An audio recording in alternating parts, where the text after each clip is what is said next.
May isang tao na buong buhay niyang inakala na ang kanyang halaga ay nakasalalay sa pagsunod sa mga alituntunin. Sinikap niyang maging perpekto, umaasang makakamit niya ang pabor ng Diyos sa pamamagitan ng kanyang mabubuting gawa.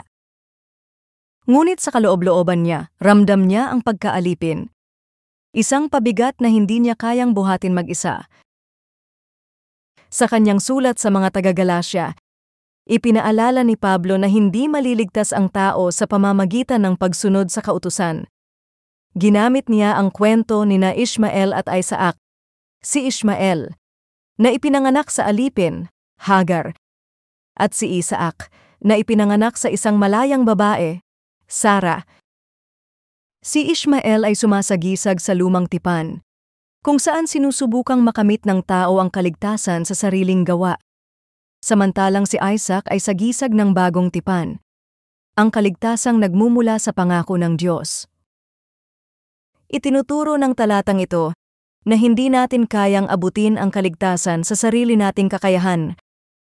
Ang pagpapala ng Diyos ay bunga ng kanyang pangako, hindi ng ating pagsisikap. Ipinapaalala nito na tayo ay mga anak ng kalayaan, tinawag upang mamuhay sa biyayang ipinagkaloob ni Kristo. Ano ang ipinakikita nito tungkol sa Diyos?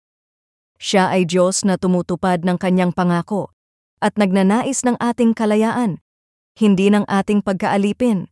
Hindi niya nais na tayo ay mabuhay sa legalismo, kundi sa kagalakan ng kanyang biyaya. Paano natin ito maisa sa buhay? Kung minsan ay sinusubukan nating patunayan ang ating halaga sa pamamagitan ng relihiyosong gawain.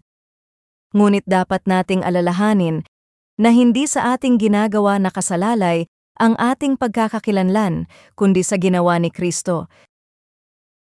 Tulad ni Isaac, tayo ay tagapagmana ng pangako ng Diyos, malaya upang mamuhay sa pananampalataya at pagtitiwala sa Kanya.